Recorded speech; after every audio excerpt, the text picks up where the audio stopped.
حياتي أنا نساها الهنا ودمعي بسم اللہ الرحمن الرحیم۔ جو شخص کسی رنج و غم میں مبتلا ہو، اس کے کان میں آذان دینے سے اس کا رنج و غم دور ہوتا ہے۔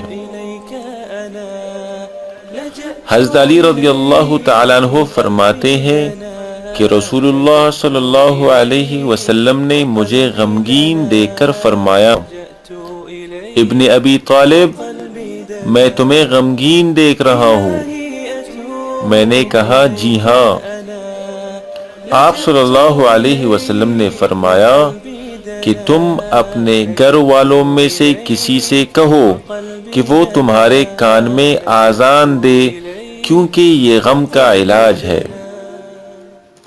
حضرت علی رضی اللہ تعالیٰ عنہ فرماتے ہیں کہ میں نے یہ عمل کیا تو میرا غم دور ہو گیا۔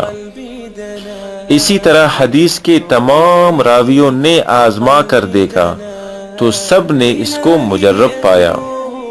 تو ہمیں بھی چاہیے کہ غم اور مصیبت اور پریشانی کے وقت اس عمل کو کریں، انشاءاللہ غم دور ہو جائے گا، پریشانی جاتی رہے گی۔ والسلام علیکم ورحمۃ اللہ وبرکاتہ۔